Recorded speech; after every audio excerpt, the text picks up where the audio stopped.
নজর রাখবো পরবর্তী খবরের দিকে। যে তৃণমূল কাউন্সিলরদের কাছে আগে টাকা থাকতো না, তারা আজ কোটিপতি। এরা প্রত্যেকেই জনগণের টাকা চুরি করেছে।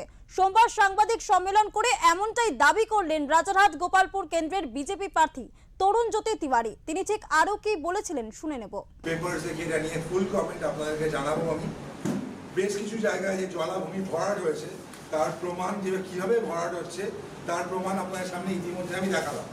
এলাকার মানুষ আপনি, আমি আপনাকে স্পেসিফিক্যালি বলছি, এলাকার মানুষ আপনি, এই এলাকার পুকুরগুলো গেল কোথায়?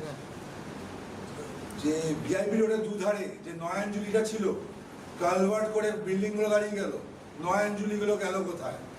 বাগজোলা খাল গেল কোথায়? বাগজোলা খালের সংস্কার হয় না কেন? বিমাননগর থেকে যে বড় ট্রেনটা আসছে, যার ফলে চিনার পার্ক এলাকা, হলদিরাম এলাকা, এই এলাকার প্রত্যেক বছর জলে ভেসে যায়, বাড়িগুলো ভেসে যায়, সেই ট্রেনটা মাঝে মাঝে কাট হয়েছে কেন? 7 নম্বর ওয়ার্ডে ট্রেনের উপর বিল্ডিং তৈরি হচ্ছে, কে বানাচ্ছে বিল্ডিংটা? প্রশ্নটা এখানে করছেন। আমি আশা করব রাখাল থেকে জিজ্ঞেস করুন, দেবরাজকে গিয়ে জিজ্ঞেস করুন, ট্রেনের ওপর বিল্ডিং বানানোর পারমিশনটা কে দিল এবং কীভাবে হলো? খাল ধারে যে